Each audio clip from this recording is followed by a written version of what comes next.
আপনাদের জন্য আমার আজকের রেসিপি শাহী ক্ষীর বা শাহী পায়েস। এটা যে খেতে কতটা মজার সেটা একবার বাসায় রান্না করলেই বুঝতে পারবেন। আমার বাসায় সবাই এই শাহী ক্ষীরটা অনেক বেশি পছন্দ করে। চলুন রেসিপিটি দেখি। 1/4 কাপ পানির মধ্যে আমি 1/4 কাপ পাউডার দুধ দিয়ে দিচ্ছি, সাথে 1 টিস্পুন কেওড়া জল আর কয়েক ফোঁটা ইয়েলো ফুড কালার। ফুড কালারটা অপশনাল, আপনারা চাইলে স্কিপ করতে পারেন। ভালোভাবে মিশিয়ে একটা সাইডে রেখে দিব। এখানে আমি 1/3 কাপ পোলাওয়ের চাল আমি 2 থেকে 3 ঘন্টা ভিজিয়ে রেখেছিলাম। ভিজিয়ে রাখার ফলে চালগুলো বেশ নরম হয়ে গিয়েছে।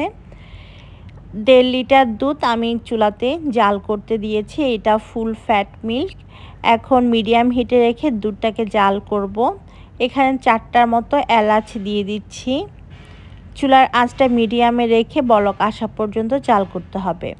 2 চিমটি দিলাম লবণ, এতে করে পায়েসের স্বাদের ব্যালেন্সটা ঠিক থাকবে। যখন আমাদের দুধ থেকে বলক আসতে শুরু করবে তখন আমরা আমাদের পোলাওয়ের চালটা দিয়ে দিব, যেটা আমি আগে ধুয়ে ভালোভাবে 2 ঘন্টা মতো ভিজিয়ে রেখেছিলাম। চাল দেওয়ার পর অনবরত নাড়তে হবে, না হয়তো প্যানের নিচে ধরে যাবে বা লেগে যাবে। দেখতে পাচ্ছেন প্রায় 10 মিনিট জাল করার পর আমাদের চালটা ফুটে গিয়েছে আর দুধটাও বেশ ঘন হয়ে গিয়েছে। এখন চুলার আঁচটা মিডিয়াম টু লোতে করে দিয়ে আমি আরও একটু ঘন করে নিব। চালটাকে আমি হালকা একটু ভেঙে দিব, তাই এরকম একটা হ্যান্ড হুইক্স দিয়ে আলতোভাবে মিশিয়ে নিলাম কয়েকবার। আর এ পর্যায়ে চালটা একটু ভাঙা ভাঙা হয়ে গিয়েছে পায়েসে। এ পর্যায়ে আমি 3/4 কাপ দিয়ে দিলাম চিনি। চিনিটা আসলে নিজেদের টেস্টের 1 লিটার দুধের জন্য 1/2 কাপ চিনি পারফেক্ট, তবে আমি যেহেতু 1.5 লিটার দুধ ইউজ করেছি তাই আমি এখানে 3/4 কাপ বা 3 ভাগের 2 ভাগ চিনি দিয়েছি। আমাদের পায়েসটা ঘন হতে শুরু করেছে, দেখতেই পাচ্ছেন বেশ ঘন হয়ে গিয়েছে। এই পর্যায়ে আমরা পাউডার দুধের মিশ্রণটা এর মধ্যে দিয়ে দিব। তারপর আবারও খুব ভালোভাবে মিশিয়ে 3 থেকে 4 মিনিট লো হিটে রান্না করে আর একটু ঘন করে নিব। আর আমি লো হিটে এ পর্যায়ে রান্না করছি। এখন 1 টেবিল চামচ কিশমিশ দিয়ে দিতে হবে।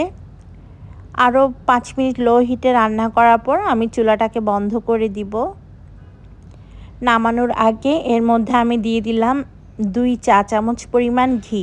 ঘিটা দিয়ে দেখবেন, ট্রাস্ট মি, পায়েসটা খেতে অনেক বেশি মজার হয়।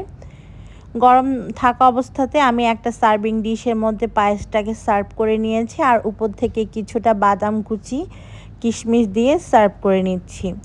তৈরি হয়ে গেল ভীষণ রকম মজার শাহী পায়েস বা ক্ষীর।